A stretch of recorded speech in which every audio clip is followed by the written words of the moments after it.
नमस्कार. रोजचं ऑफिस असू देत, शाळा असू देत, नाहीतर फंक्शन असू देत किंवा कुठलंही लग्नकार्य, पार्टी, गेट टुगेदर काही असू देत, पहिला प्रश्न येतो कुठले कपडे घालायचे. त्यात मेन करून असं होतं की बायकांच्या बाबतीत तर तेच रिपीट नाही झालं पाहिजे, वेगळं पण दिसलं पाहिजे, छान पण दिसलं पाहिजे, अशा बऱ्याच अटी असतात. आणि ह्याच सगळ्या अटी आज कशा पूर्ण करायच्या आणि काय पद्धतीने त्याच्याबद्दल विचार केला जातो हे सगळं सांगायला आपल्याकडे आले आहेत रेश्मा जोशी. त्यांचं गवाक्ष नावाचं बुटीक दीनानाथच्या इथे आहे आणि या सगळ्या फील्डमध्ये त्यांचा 10 ते 12 वर्षाचा एक्सपिरियन्स आहे. तो सगळा एक्सपिरियन्स आणि ती सगळी गवाक्ष हा ब्रँड एस्टॅब्लिश करतानाची त्यांची सगळी जर्नी आज आपल्याबरोबर त्या शेअर करणार आहेत. नमस्कार. हॅलो. मला पहिल्यांदा गवाक्षकडे यायच्या आधी मला तुझी एज्युकेशनल बॅकग्राऊंड काय आहे किंवा तुझं शिक्षण काय झालं आणि तू याच्यात कशी आलीस हे ऐकायला जास्त आवडेल. सो मी हाफ इंजिनियर आहे, म्हणजे मी डिप्लोमा केला इलेक्ट्रॉनिक्स अँड टेलिकम्युनिकेशनमध्ये. त्याच्यानंतर I did my interior designing. So I was working as a interior designer for almost 10 years. म्हणजे 5 वर्षापूर्वीपर्यंत मी गवाक्ष पण करत होते आणि इंटिरियर्सची प्रोजेक्ट पण करत होते. That is why name Gavaksh. माझ्या दोन्ही बिझनेसेसला जाईल असं. गवाक्ष म्हणजे a window to creativity. It's a Sanskrit word, खिडकी असा त्याचा अर्थ आहे, म्हणून ते नाव होतं. अच्छा, पण मग इंटिरियरचं करता करता गवाक्ष करावं किंवा फॅशन डिझायनिंगमध्ये यावं हे का वाटलं तुला? It was always in mind. It was my dream to have असं स्टुडिओ असावा आपला, असं नेहमी वाटायचं. आणि मला तेव्हा असं वाटायचं it's a easy thing to do. So late 50sमध्ये किंवा अर्ली 50sमध्ये आपण हे करू असं मी ठरवलं होतं.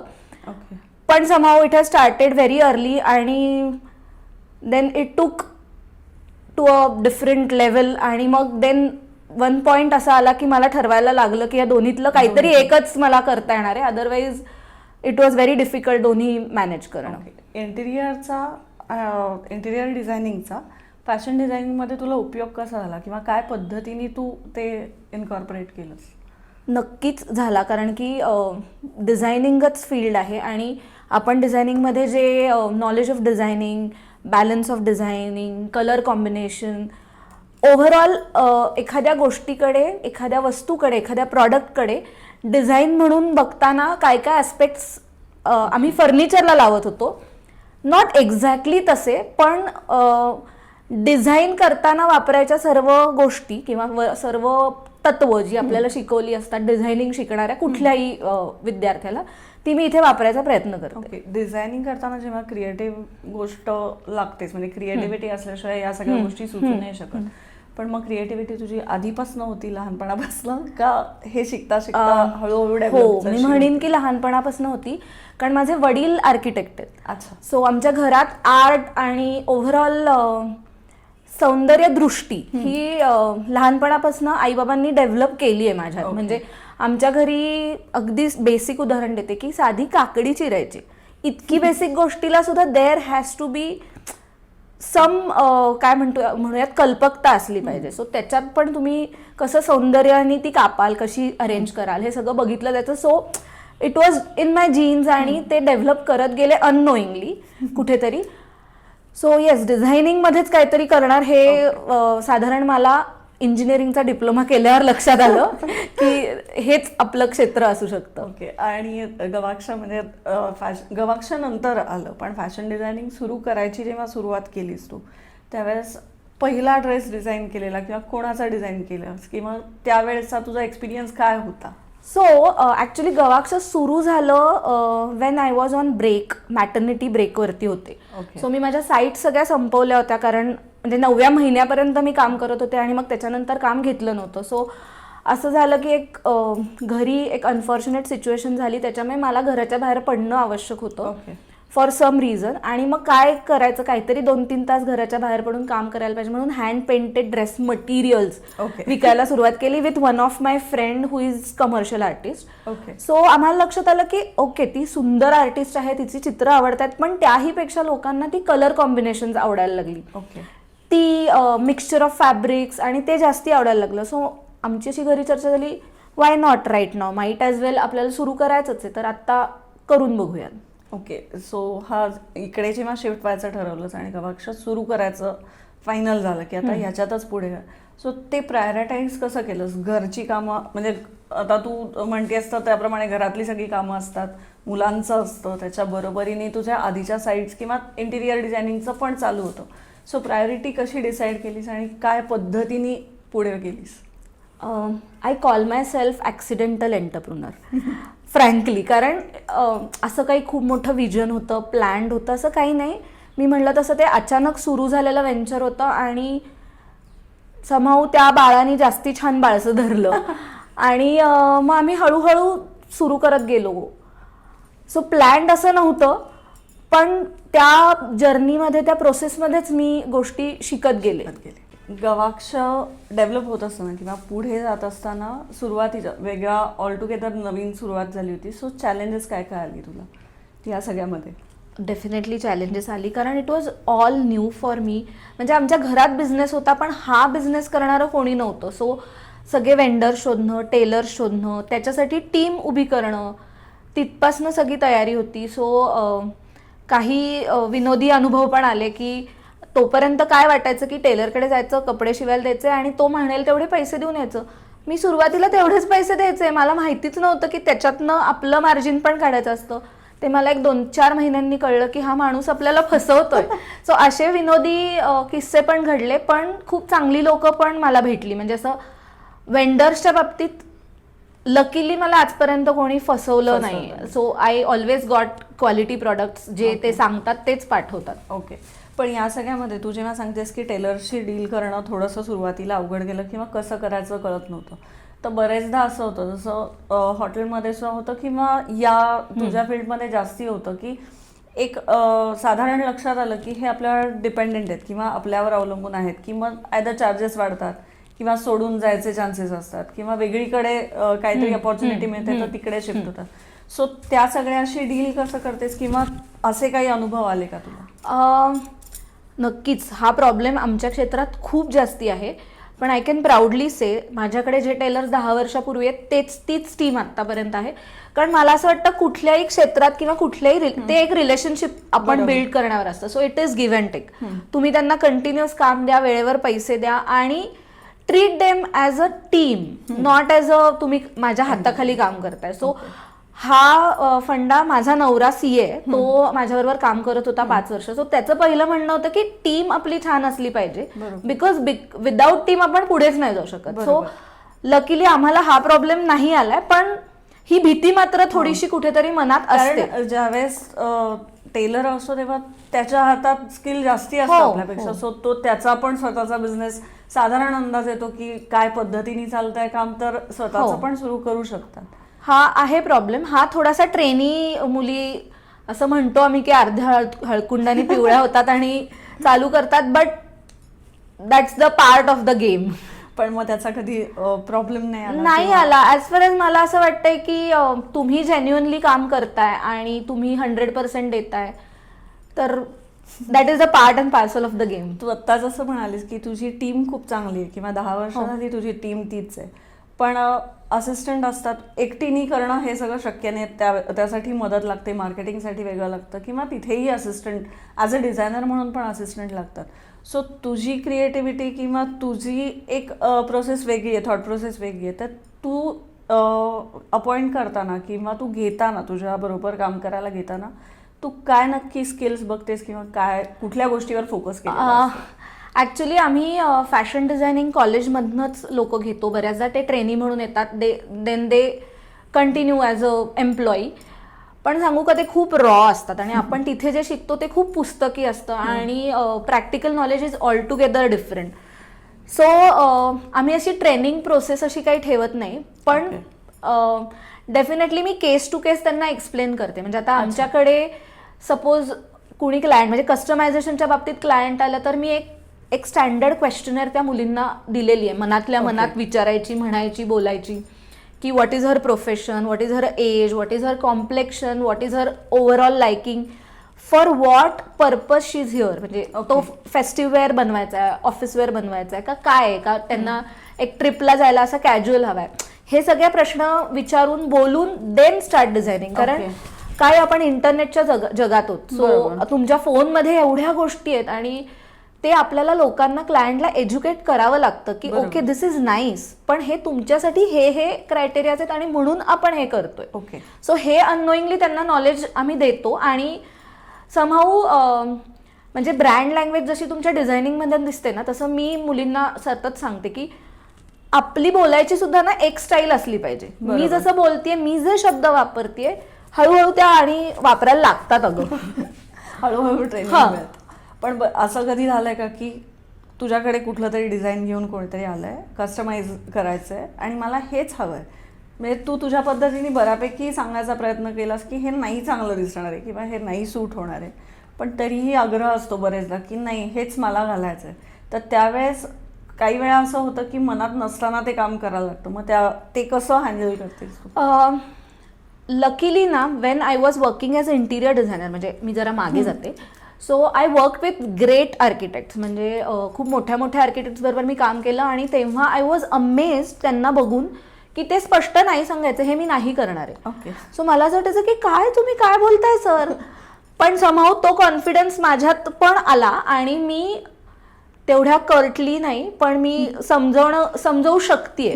फार रेअरली असं होतं की माझ्या हातात काही नाहीये, पण somehow now after 12 years I am in that position की लोक तलवार खाली टाकतात आणि माझं ऐकतात समहाऊ. या सगळ्याच्या बरोबरीने जसं तुझं सुरुवातीला तू फक्त स्टोअरमधनं म्हणजे रेडीमेड सुरुवात केलीस, रेडीमेड सेल करायला, का तू पहिल्यांदा मटेरियलपासून सुरुवात केलीस, कसं? सो मी म्हणलं तसं I am an accidental entrepreneur, so vision नव्हतं. वी हॅव स्टार्टेड विथ एक मात्र नक्की होतं, विजन नाही असं जरी मी म्हणले तरी आम्हाला ट्रेडिंग नव्हतं करायचं, प्युअर ट्रेडिंग नव्हतं, म्हणजे कुठनं तरी कसं तरी आणलं विकत आणि जसंच्या तसं विकायचं, हे मला कधीच करायचं नव्हतं. That was very clear. So त्याच्यात ॲडेड काहीतरी तुमचं कौशल्य ॲड करून ते करूयात. ऑब्व्हियसली माझी काय फॅक्टरी नाही, सो बेस फॅब्रिक किंवा बेस मटेरियल मी आणते आणि त्याला व्हॅल्यू ॲडिशन करून विकते, हे क्लिअर होतं. So we have started as a fabric विकणे, मग त्याच्यात थोडंसं कस्टमायझेशन ॲड झालं. सो मग करोना आला आणि त्याच्यात थोडंसं आधी आम्ही विचारच करत होतो की ऑनलाईनवरती कसा भर देता येईल आणि आपली प्रॉडक्ट बेस्ड बिझनेसला आपण कसं कन्व्हर्ट होऊ शकू, हे सगळं चालूच होती प्रोसेस आणि करोना आला. सो त्यामुळे आम्ही जरा थोडंसं पटकन हल्लो आणि आम्ही प्रॉडक्ट बेस्ड बिझनेसकडे गेलो. सो आता प्रॉडक्ट बेस्ड बिझनेसच्या अंडर आमच्याकडे रेडीमेड्स आहेत. आमचं मिश्रण नावाची एक सिरीज आहे, म्हणजे जे आम्हाला फॉलो करतात त्यांना माहिती असेल की मिश्रण म्हणजे सेट्स आहेत, सेट ऑफ 2 आणि सेट ऑफ 3. सो ती प्रॉडक्ट्स आम्ही करतो आणि customization is our base, so ते पण चालूच आहे. ह्या सगळ्या प्रोसेसमध्ये तू हे जे मला सांगतेस की तुझे वेगवेगळ्या मिश्रण आहे किंवा तुझं आता राखी तुझं आहे किंवा दुपट्टा फेस्टिवल तू करतेस, तर तुझी डिझाईन्स मटेरियलमध्ये बघितली किंवा कुर्त्यामध्ये बघितली किंवा ऑफिसवेअर जे आहेत त्याच्यात बघितली तरी डिझाईन्स वेगळी आहेत. त्याच्यावरची एम्ब्रॉयडरी असेल किंवा त्याच्यावरची जी हँड पेंटेड असतील काही, तर ती युनिक आहेत. तर ते तुला कसं सुचतं किंवा कुठनं सुचतं? See again I go back to my college days आणि माझं लहानपण. So nature is the most किंवा बिगेस्ट इन्स्पिरेशन आपण म्हणूयात त्याच्यासाठी, की इतक्या गोष्टी, इतके रंगसंगती आपण बघत असतो ना. आणि आमच्या कॉलेजमध्ये एक प्रोफेसर होत्या, तेव्हा त्यांनी एकदा सांगितलं होतं की तुम्ही ना स्पंज सारखे बना, जेवढं तुम्ही बाहेर बघाल तेवढं ॲब्झॉर्ब करत राहा. सो नेचर हे एक झालं. आणि to keep you updated internet आहेच आणि मी खूप पुस्तकं वाचते ह्याच्या रिलेटेड. आणि आता प्रत्येक डिझायनरची स्वतःची एक स्टाईल असते, म्हणजे आता मला एका विशिष्ट पद्धतीचंच काम करता येतं, मला दुसरं कुठली तरी खूप वेगळ्या पद्धतीची स्टाईल सांगितलं ती येणार नाही. सो माझी स्वतःची अशी एक स्टाईल आहे जी माझ्या डिझाईन्समध्ये रिफ्लेक्ट होते की I like more contemporary things than a typical very decorative किंवा एकदम मॉडर्न पण मला नाही आहेत. So my style is contemporary. So me contemporary ह्या शब्दाच्या अंडर येणाऱ्या जेवढं काही मला वाचता येतं, म्हणजे not really directly connected to fashion, पण कंटेम्पररी स्टाईल म्हणजे डिझायनिंगची कंटेम्पररी स्टाईल, ह्याच्याविषयी मी बऱ्यापैकी अभ्यास सतत चालू असतो माझा. कारण तुझे मी दफ्तरमधले पण बघितले, तर त्याच्यावरची डिझाईन्स असतील, कुर्त्यावरची असतील किंवा आता दुपट्टे तुझे पोस्ट बघते तर त्याच्या पण असतील, तर त्याचे फक्त त्याच्यावरचं डिझाईन असं नसेल, कॉम्बिनेशन्स असतील किंवा त्याच्या मिक्समॅच जे केलेलं असतं ते असेल. सो तेही खूप वेगळं आहे बाकी सगळ्यापेक्षा. तर ते तसंच ठेवणं किंवा ते करून घेणं हे तुला अवघड नाही गेलं कधी? अवघड गेलं ना. म्हणजे कसं आहे, एक्झिक्युशन इज टफेस्ट पार्ट. म्हणजे मी खूप काहीतरी ठरवीन, पण ते शेवटी एक्झिक्यूट करणारी लोक मिळाली पाहिजेत, त्यांना माझी लँग्वेज कळली पाहिजे, म्हणजे डिझायनिंग लँग्वेज. पण luckily I have very good कारागीर, म्हणजे पुण्यातले बेस्ट एम्ब्रॉयडरीचे कारागीर आमच्याकडे आहेत आणि now they are associated with us for so many years. So तवरनं ते ताकबात ओळखतात की मी असं स्केच काढलंय, सो असं हवंय. ओके. क्वचित असं होतं की त्यांना ते कळलं नाही, then we rework on that. पण एक्झिक्युशन इज टफेस्ट पार्ट. म्हणजे डिझायनिंग हा जेवढा तुम्हाला सुचण्याचा पार्ट आहे, तसं ते एक्झिक्यूट करून घेता येणं, बरोबर, दॅट इज ऑल्सो इम्पॉर्टंट. पण हे सगळं करत असताना तुला त्यांच्याकडनं पण काही इनपुट्स मिळतात का की हे चेंज करू शकतो किंवा हे या पद्धतीने केलं तर चांगलं दिसेल? असे डिरेक्टली ते मला नाही देते समहाऊ. पण म्हणजे असं नाही खरं, आमचं उलटं कधी कन्व्हर्सेशन झालेलं नाहीये. पण मीच बाकीच्या गोष्टी पण बघत असते, त्याच्यातनं मलाच असं वाटतं. असं पण होतं ना की मी काहीतरी केलंय, अरे यार हे नाही चांगलं दिसत आहे, लेट्स ट्राय अदर वे. म्हणजे मे बी हेच मोटिव्ह मी या कलरवर केलं होतं, ते मी या कलरवर करावं किंवा वेगळ्या कलर स्कीम बरोबर करून बघावं. हे ट्रायल अँड एरर्स चालूच असतात. That is a continuous process. कधी म्हणजे असं एखादी कॉन्सेप्ट सुरुवात केली आणि ती सुरू झाली आणि त्याच्यानंतर लक्षात आलं की याचा रिस्पॉन्स नाही मिळत आहे, तर जसं असतं की पण काही गोष्टी तयार करून ठेवलेल्या असतात, मग त्याचं तू कसा मेळ घालतेस की ते नाही सेल होते पण ते आपल्याला सोल्ड आउट करायचं पण, तर फक्त सेल हा ऑप्शन तिथे राहत नाही, तर त्या केसमध्ये कसं करतेस? नाही, मग ती थोडीशी शक्कल तुम्हाला लढवावी लागते. काही काही वेगवेगळे त्याच्यावरती डिस्काउंट ऑफर्स करून किंवा मग since we are doing in fabrics, ते त्याची कॉम्बिनेशन्स थोडीशी बदलून चेंज करून असं करून बघावं लागतं. असं क्वचित करावं लागतं. आय एम नॉट सेइंग की आम्ही जे काही करतो ते दरवेळेस सक्सेसफुल होतं, बट येस, तरी पण आम्ही एक्सपेरिमेंटल डिझायनर्स म्हणवतो स्वतःला आणि we keep on doing that. आता हे तुझं बुटीक प्लस ऑनलाईन हा पसारा खूप वाढतोय, तर ते सगळं ऑनलाईन ऑर्डर्स, त्याच्याबरोबर व्हिडिओज आणि त्याच्यातनं येणाऱ्या ऑर्डर्स, हे सगळं मॅनेज कसं करतेस? कारण हे मॅनेज करणं खूप अवघड आहे, कारण तुझ्या इथे पण स्टोअरमध्ये पण असतात, प्लस ऑनलाईन स्टोअरला तुझ्या ऑर्डर्स पडत असतील. सो ते सगळं प्रेशर कसं हँडल करतेस? कारण बरेचदा असं होतं की आयडिया खूप निघतात, त्याचं प्रेशर खूप येतं आणि ते नंतर कॅरी करणं अवघड जातं, तर ते कसं करतेस? याला मी 2-3 गोष्टींशिवाय हे करणं अशक्य आहे असं मला वाटतं. सगळ्यात पहिलं तर family support is the biggest thing. ते तुम्ही जर सॉर्टेड असाल घरच्या फ्रंटवर, तर तुम्ही या बाकीच्या गोष्टी करू शकता. Luckily I am sorted on that front. म्हणजे माझी सासू, माझा नवरा, मुलगा, माझ्या माहेरचे एव्हरीवन इज सपोर्टिव्ह की ओके तुझं आता, कारण आम्ही we are doing business in a very creative form. म्हणजे आम्ही every thrice a month we keep events. म्हणजे आता coming is our dupatta festival. So असं सतत काही ना काहीतरी इव्हेंट्स असतात. सो असं असतं की 15 दिवस आर ओके, पण आता पुढचे 15 दिवस मला नाही आहे वेळ, तुम्ही बघा आता घरातलं कसं होणार आहे. पण ह्याला सपोर्ट सिस्टीम लागते आणि जी समहाऊ लकीली मी डेव्हलप करू शकले आणि त्यांच्या सपोर्टमुळे झाली. First thing. सेकंड थिंग, स्टोअरमधला सपोर्ट इज बिगेस्ट थिंग. म्हणजे now we are a team of 25 people. So एवढ्या सगळ्यांना मोठ बांधून हे सगळं करणं इज चॅलेंजिंग आणि त्यांना तो फोर्स आणि ते ड्राईव्ह त्यांच्यामध्ये ठेवणं बरोबर is another challenge. But somehow ते जमलंय. म्हणजे मला इथपर्यंत तरी आम्ही पोहोचलोय, कारण we have started with 100 square फीटची जागा with 2 staff members. Now we are 25 square फीटची जागा with almost 25 team members. So आता ते प्रत्येकाला आम्ही बेसिकली डेलिगेट केली आहेत कामं टीममध्ये. ते डेलिगेट करणं कामं हे खूप महत्त्वाचं आहे. म्हणजे सगळी कामं मी जर अंगावर घेतली तर ती होणं शक्य नाही. सो ती टीम क्रिएट करून ती कामं डेलिगेट करणं आणि त्याच्यावरती कंटिन्युअस लक्ष ठेवणं is the key I think. कारण हे जेव्हा तू म्हणतेस, कारण मला तेच वाटतं की तुझ्यात ती पॅशन असणं किंवा तुझ्यात ते सगळं पुढे नेणं आणि करणं असणं आणि त्याच्या बरोबरीने ते बाकीच्या स्टाफ मेंबर्समध्ये पण असणं, ते खूप जास्ती अवघड असतं. तर ते मॅनेज करताना किंवा ते त्यांना एक्सप्लेन करताना म्हण, ते मोटिवेशन देताना तुला कितपत धावपळ नाही, यू होते? Have to keep your spirit high. म्हणजे any time of the day. मग म्हणजे असं नाही मी म्हणते की असं सगळे दिवस सारखे असतात. सो एव्हरीवन हॅज काही ना काहीतरी प्रॉब्लेम्स असतात. पण when you are at work you have to keep your spirit high. म्हणजे वर्कच्या ठिकाणी पण हाय लोज असतात. बरोबर. सो मला स्वतःला माझं स्पिरिट हाय ठेवलं तर माझी टीम त्या स्पिरिटनी काम करणार आहे डेफिनेटली. आणि समहाऊ ती नॅक येते आता. हे सगळं उभं करत असताना असे काही अनुभव आले का की जे आजपर्यंत लक्षात राहिले आणि ज्यांनी मोटिवेशन मिळून तू पुढे गेलीस?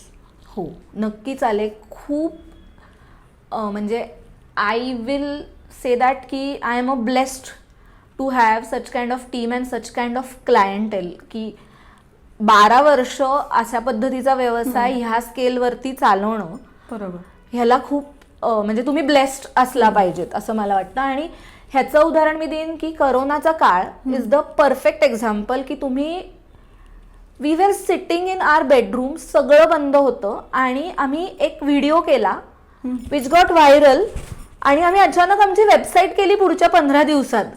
सो एक खम्मम म्हणून कुठेतरी गाव आहे आपल्या देशामध्ये साऊथ साईडला, ज्या व्यक्तीला आम्ही कधीही बघितलेलं नाही आहे, पण तिला मॅन्डेट आहे. मी व्हिडिओ टाकला की ती डॉक्टर आहे स्वतः, ओके, ती घेतेच. म्हणजे हे कुठलं प्रेम आहे ना. हे म्हणजे ज्या व्यक्तीशी मी कधीच भेटले नाही असे खूप अनुभव आहेत. म्हणजे असे पुण्याच्या बाहेरचे तर आहेत, देशाच्या बाहेरचे आहेत, लोकल लेवलवर तर आहेच आहेत. म्हणजे तो ट्रस्ट अर्थात इट्स अ प्रोसेस. म्हणजे ते एका दिवसात तो ट्रस्ट बिल्ड झाला नाहीये. बरोबर. पण इट इज बोथ वेज. म्हणजे मी जसं 100% काम करतेय आणि प्रयत्न करतेय, माझी टीम जसं करते तसं ते पण असं समजतात नाही हे रेश्मानी सांगितलं म्हणजे आपण हे करून बघू, घालून बघू, आवडलंय आपण 4 लोकांना सांगून बघू. शेवटी माउथ पब्लिसिटी सारखं दुसरं साधन नाही टू ॲडव्हर्टाईज. सध्या ट्रेंड्स खूप चेंज होतात. म्हणजे वर खाली काय, कधीतरी जुन्या फॅशन्स परत येतात, कधीतरी वेगळंच काहीतरी येतं. तर ते सगळे एवढे फॅशन चेंजेस होत असताना प्लस ब्रँड्स ऑलरेडी आहेत की जे फुल सेट आहेत आणि असंही असतं की तेच कपडे 4 जणांच्या अंगावर पण दिसतात. म्हणजे हेही होतं. पण त्यांच्या पण फॅशन्स बदलत असतात. सो हे एवढा ट्रेंड सगळा चेंज होत असताना तुझा फोकस तसाच ठेवायचा किंवा तुझी स्टाईल तीच ठेवून त्याच्यात राहायचं, ते कसं तू करते? ट्रेंड बद्दल बोलते, पण त्याच्या आधी मी असं सांगेन की गवाक्ष सुरू होण्याचंच मुळात कारण असं होतं की मला वे बिफोर गवाक्ष मला असं वाटायचं की मी कपडे घातलेत ना तसे बाकी कोणाकडेच नसले पाहिजेत. ही basic concept was there and it is still there in the thought process of Gavaksh. त्यामुळे आम्ही असं लाखोनी सेम कपडे बनवणारच नाही आहोत किंवा आत्ता तर निश्चितच बनवत नाही. सो जेवढं एक्सक्लुझिव्हिटी आम्हाला ठेवता येईल ती ठेवण्याचा प्रयत्न. आणि ऑब्व्हियसली ट्रेंड्स बदलत राहणार आहेत. म्हणजे मी असं नाही म्हणत की मी ट्रेंड्स फॉलोच करत नाही, पण still I stick to my original style. Because मी मगाशी म्हटलं तसं ती माझी as an artist, as a designer एक कॉन्सेप्ट आहे किंवा एक माझी स्टाईल आहे कंटेम्पररी. बरोबर. ती समहाऊ मी नाही मी कितीही ठरवलं, कधी कधी कस्टमायझेशनच्या वेळेस हा थोडासा प्रॉब्लेम पण येतो की काही लोकांना माझ्या स्टाईलच्या विरुद्ध काहीतरी हवं असतं. सो ते डिझाईन करणं इज चॅलेंज फॉर मी की जरा माझ्या स्टाईलच्या वेगळं करणं. पण समहाऊ नाही असं होते की मी ट्रेंड्समध्ये वाहवत गेली आहे. म्हणजे असं मी जर बघितलं मागे जाऊन की मी ट्रेंड्समध्ये वाहवत गेली आहे तर काय झालं, तर तसं नाही समहाऊ झालं. कारण की काही एक तत्व असतात प्रत्येकाची की आम्ही फॅब्रिकमध्ये किंवा क्वालिटीमध्ये कॉम्प्रोमाइज नाही करणार, एका स्पेसिफिक क्वालिटीच्या खालची फॅब्रिक्स आम्ही नाही करणार. आणि colour combination is our USP. हे मला बाय नाव कळलंय की colour combination is our USP to present things differently. ही जमलेली नॅक आहे. So let's stick. शेवटी बिझनेसमध्ये कसं असतं तुम्हाला ते पण ओळखता आलं पाहिजे की जो बिक रहा है वही आपको देना पडेगा बार बार. सो म्हणून मी रिपीट प्रॉडक्ट नाही करत आहे, पण ती पद्धत, ती स्टाईल कशी मला नवीन पद्धतीने मांडता येईल हा प्रयत्न करते. त्यामुळे मी माझी स्टाईल आणि सध्याचे ट्रेंड्स ह्यांचा मिलाफ कसा करता येईल ते बघते. आता 10-12 वर्ष या सगळ्या फील्डमध्ये काम केल्यानंतर तसं बऱ्यापैकी आता फॅशन डिझायनिंग हे करिअर म्हणून घेणाऱ्या बरेच मुलं मुली दोघांनी आहेत. तर तू त्यांना काय सजेस्ट करशील किंवा तू त्यांना काय सांगशील की त्यांनी काय बेसिक गोष्टी तरी लक्षात ठेवल्या पाहिजेत हे सगळं सेट करत असताना किंवा पुढे जात असताना? सी आता trends have change a lot. म्हणजे मी 12 वर्षापूर्वी फॅशनमध्ये पडायचं ठरवलं आणि आत्ता ह्याच्यात खूप फरक आहे. म्हणजे फॅशनच्या अंडरसुद्धा सब कॅटेगरीज खूप जास्ती आहेत आणि त्याचा तुम्ही आधी अभ्यास करून व्यवस्थित ॲडमिशन घ्या की फॅशनच्या अंडर पण तुम्हाला काय करायचं आहे, कारण फ्रंट एंड बॅक एंडसुद्धा त्याच्यात खूप गोष्टी आहेत. सेकंड थिंग, हे क्षेत्र नक्कीच ग्लॅमरस आहे डेफिनेटली, पण त्या ग्लॅमरच्या मागे खूप कष्ट आहेत. म्हणजे तुम्हाला असं वर बघून दिसतं की अरे काय मस्त हे व्हिडिओ करतात, हे करतात, ते करतात, ऑर व्हॉट एव्हर. म्हणजे प्रत्येक क्षेत्राचं एक म्हणजे ऑब्व्हियसली डॉक्टरचं क्षेत्र किंवा मेडिकल क्षेत्र आणि आमचं क्षेत्र ह्याच्यात आमचं क्षेत्र खूप ग्लॅमरस वाटतं, पण ह्याच्यात पण खूप कष्ट आहेत. त्याच्यात डॉक्टर किंवा मेडिकल एवढी मोठी रिस्क नाहीये, पण कष्ट डेफिनेटली आहेत. सो असं वाटून नक्की ह्याच्यात पडू नका की हे मस्त ग्लॅमरस आहे.